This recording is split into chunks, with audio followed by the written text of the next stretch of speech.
आपण मिक्स भाज्यांचे रोल वडी किंवा रोल म्हणतात त्याला. मी एक बटाटा किसून घेतलेला आहे, गाजर किसून घेतलेला आहे, अर्धे बीट किसून घेतलेलं आहे, मिरच्या, अद्रक, लसूण, पुदिना वगैरे बारीक वाटून घेतलेलं आहे, वाटाणे बारीक वाटून घेतलेले आहे मिक्सरमध्ये. आता हे सगळं मिक्स करून हे पीठ भिजून घेऊया आपण. कॉर्नफ्लॉवर टाकायचे थोडं, 2 चमचे कॉर्नफ्लॉवर टाकायचे, 2 ते 2.5 चमचे कॉर्नफ्लॉवर टाकलेलं आहे. मी याचे पीठ तांदळाचे पीठ टाकलेलं आहे, थोडं मिक्स करायचं याच्यामध्ये.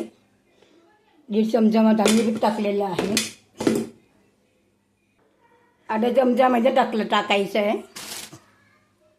1 चमचा मिरची पावडर टाकायची, लाल काश्मीरी मिरची पावडर. धने पावडर टाकायची थोडीशी. ओवा टाकायचा थोडा किसून मॅश करून. थोडी तिळी घालायची, ती चव छान लागते ना. थोडी तिळी घालायची, 1-2 चमचे तिळी घालायची आपल्या याच्यामध्ये. मीठ घालायचं, चवीपुरतं मीठ घालायचं आहे. चवीपुरतं मीठ घालायचं आपल्याला, साखर घालायची चवीपुरता. जिरे पावडर घालायची थोडीशी हळद घालायची आहे. आता चांगलं मिक्स करून घ्यायचं आपल्याला. अर्धा लिंबू पिळून घ्यायचं आहे. तो व्हिनेगर टाकू शकतो नसेल तरी आपल्याकडे. थोडं व्हिनेगर टाकायला लागणार नाही, मला कमी होईल याच्यामध्ये, व्यवस्थित होते. व्हिनेगरला मी आपल्याला तर चांगलं मिक्स करून घेऊया. पीठ चांगलं भिजून घ्यायचं, घट्ट भिजून घ्यायचं आपल्याला. हे पीठ चांगलं गोळा करून घ्यायचं आहे. रंगीबेरंगी ही वडी छान लागते, खायला मस्त लागते ही. काही त्याला रोल म्हणतात, काही वडी म्हणतात. चांगलं मिक्स करून घ्यायचं आहे आपल्याला, चांगलं भिजून घ्यायचं कट्ट बी. लागले थोडी पीठ टाकूया आपण. मस्त लागते, खूप छान लागते. थोडं पीठ कमी पडलं टाकायचं, बरं थोडं तांदळाचं पीठ टाकते बरं, थोडंसं कमी पडलं आहे ना म्हणून टाकते. आणि मिक्स करून घ्यायचं आपल्याला. थोडी तेल टाकून चांगली मळून घ्यायचं परत आपल्याला. थोडं थोडं टाकायचं तेल आपल्याला. चांगलं मळून घ्यायचं परत आपल्याला. आता हे वाफायला ठेवायचे आपल्याला, उकळून घ्यायचं आपल्याला, वाफवून घ्यायचं आपल्याला. हे चाळणीमध्ये अगदी सुंदर आलेलं, मस्त आलेलं आहे. दिसायला पण सुंदर दिसतं ना, मस्त वाटते. खायला त्याला हात फिरून घ्यायचं आहे आपल्याला. आता अशा रोल करून घ्यायचं आपल्याला. जसे चपटे करायचे आहेत. पाणी ते गरम करायला ठेवलेलं आहे मी एका साईडला.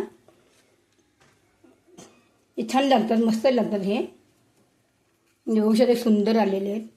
चपटे करायचे, नंतर त्याला मग वाफवून घ्यायचं आपल्याला.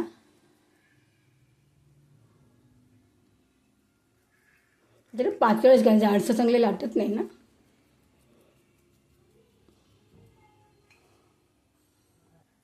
आता आपण वाफवून घ्यायचं आपल्याला. त्याच्यामध्ये वर झाकण ठेव ना, वाफवून ठेव 15 मिनिटामध्ये वाफवून होतील. आता हे आता आपली वडी शिजलेली आहे मस्तपैकी.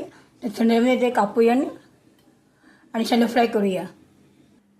आपले वाफवून झाले, तयार झालेले आपल्या वड्या आपले तयार. मग ते मस्त मऊसूत आलेले आहेत, एकदम मऊसूत आलेलं आहे. बघू शकता सुंदर आलेले आहेत. त्याला कापून फ्राय करायचं, शॅलो फ्राय करायचं आपल्याला. आता थोडं तेल टाकून शॅलो फ्राय करायचं आपल्याला. आता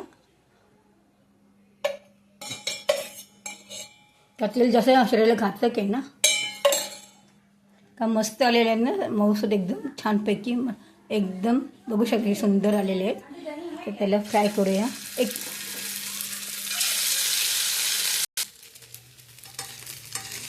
फ्राय करून घेतलं चांगलं तव्याचे मस्तपैकी. त्याला ती सुंदर दिसायला छान दिसतात ना, सुंदर दिसायला मस्त वाटतात ना. आपले तेवढं फ्राय झालेले आहे, शॅलो फ्राय काढून घेऊया आपण. आता मस्त दिसताना सुंदर वाटतं ना, कलर वगैरे पण बघून. आपले एवढे तयार झालेले आहे. मी बघू शकते सुंदर आली. मटार, गाजर, बटाटा, वाटाणा घालून केलेली वडी सुंदर आली, किती मस्त लागते. कलर वगैरे छान दिसतात ना. तुम्ही नक्की ट्राय करून बघा, तुम्हाला नक्की आवडेल. व्हिडिओ आवडेल शेअर करा, सबस्क्राईब करा, कमेंट करा, लाईक करा. बाय.